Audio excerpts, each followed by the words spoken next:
Hi, my name is Samarsa Sakamoose. I'm a second year correctional studies student here at Saskatchewan Polytechnic, and today I'm going to be talking to you about my research paper on mental health and corrections.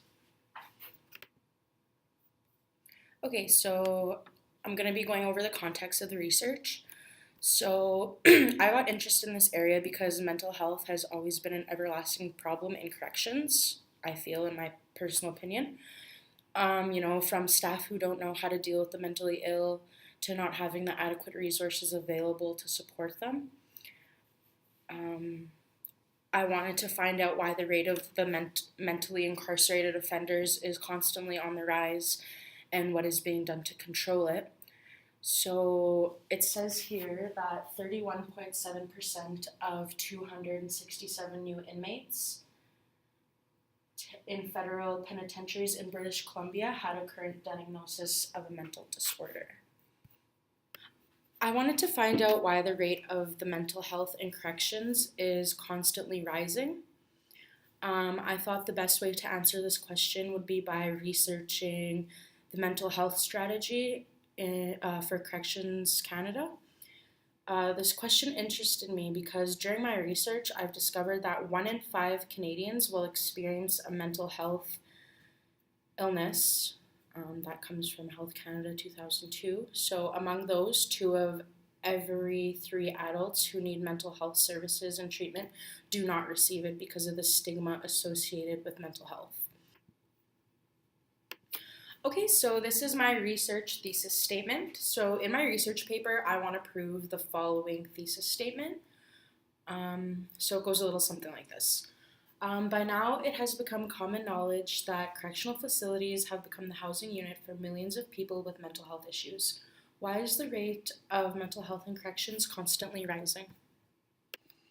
Okay, so this is my research outline. I chose this particular method because it had the easiest layout to construct my essay with.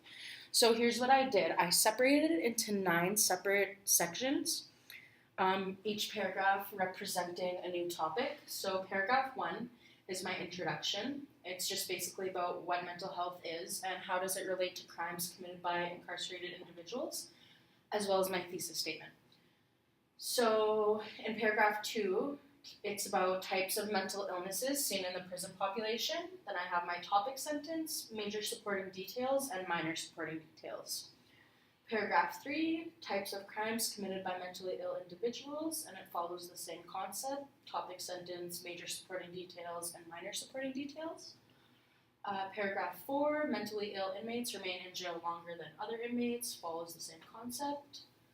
Paragraph 5, mentally ill inmates create behavioral management problems that result in their isolation, same concept. Paragraph 6, incarcerating mentally ill inmates is costly, same concept with the topic sentence, major supporting details, and minor supporting details. Paragraph 7 is mentally ill inmates are more likely to commit suicide or self-harm. Paragraph 8 is about the treatment and programs available. And paragraph 9 is my conclusion, where I summarize the main points and rephrase the thesis statement. As well as a list of resources that I'll be utilizing.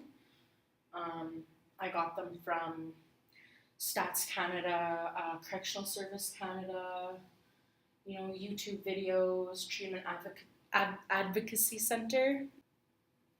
So now that I've learned the significance of the results and where the research may lead, I've now learned that I see some other questions to ask are why offenders resist treatment. Okay, so this is the conclusion and the summary of the main points. So I set out to answer why the rate of mental health in corrections is constantly rising. In developing an outline, I chose numerous academic resources that helped me find the information about the significance of mental health and incarceration. So this was interesting because I learned various criminogenic factors that contribute to mental health and corrections. This will help us understand how to offer the proper resources and aid in the mental health crisis in corrections.